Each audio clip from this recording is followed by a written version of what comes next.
Saya, Cikgu Habibah. Kita ada 72 siri pembelajaran untuk dipelajari. Murid-murid dah bersedia untuk belajar? Jika sudah bersedia, mari kita belajar sekarang.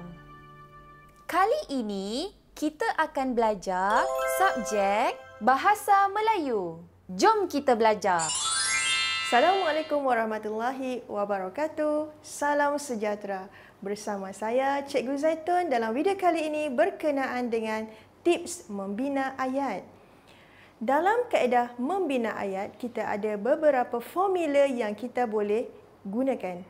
Formula ayat yang pertama ialah siapa. Siapa merujuk kepada subjek yang melakukan. Formula ayat yang kedua ialah apa. Apa merujuk kepada aktiviti atau situasi cerita tersebut.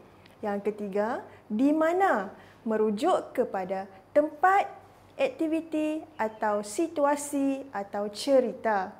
Yang keempat, formula ayat bila, iaitu merujuk kepada waktu atau masa atau hari.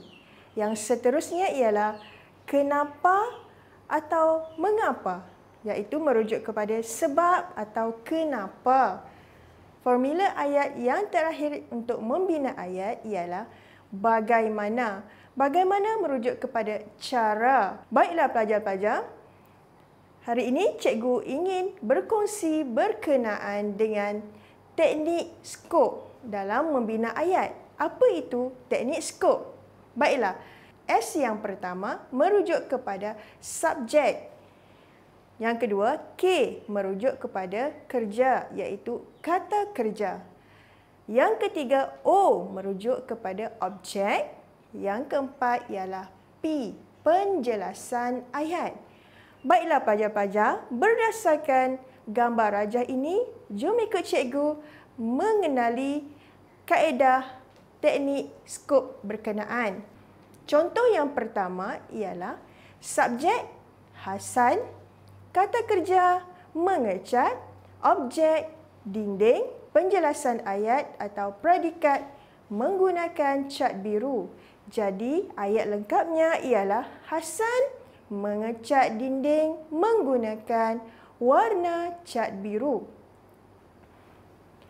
Contoh yang kedua, subjeknya ialah Fatimah, kata kerja, mengumpulkan objek, sampah dan daun kering, predikat, masuk ke dalam penyodok.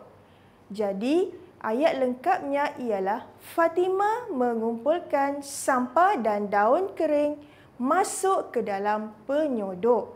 Contoh yang ketiga, subjeknya ialah Cikgu Ali, kata kerja, menanam, objek, pokok, penjelasan ayat atau predikatnya di dalam pasu. Maka ayat lengkapnya ialah Cikgu Ali menanam pokok di dalam pasu. Contoh yang keempat ialah subjek Rahman dan Wahid, kata kerja, menolak, objek, troli, predikat yang berisi bahan buangan. Jadi, ayat lengkap bagi contoh yang keempat ini ialah Rahman dan Wahid menolak troli yang berisi bahan buangan. Pelajar-pelajar, contoh kita yang kelima iaitu yang terakhir.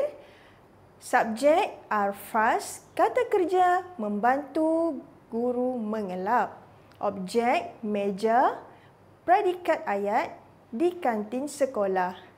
Maka ayat lengkap bagi contoh yang kelima ini ialah Arfas membantu guru mengelap meja di kantin sekolah. Pelajar-pelajar, kita telah tamat perbincangan mengenai teknik ataupun tips membina ayat. Jadi, jom ikut Cikgu Zaitun untuk sedikit latihan berdasarkan gambar rajah ini. Contoh yang pertama ialah, kalau dapat perhatikan di sini, kita ada gambar seorang kanak-kanak dan seorang lelaki sedang bermain basikal, betul? Jadi, contoh ayat yang kita boleh bina di sini ialah Ali dan Siti mengayuh basikal di taman permainan. Ali dan Siti mengayuh basikal di taman permainan. Contoh ayat yang kita boleh bina berdasarkan gambar ini yang kedua ialah ada seorang lelaki sedang membaca surat khabar. Jadi, contoh ayat yang boleh kita bina di sini ialah Pak Hasan membaca surat khabar di taman permainan.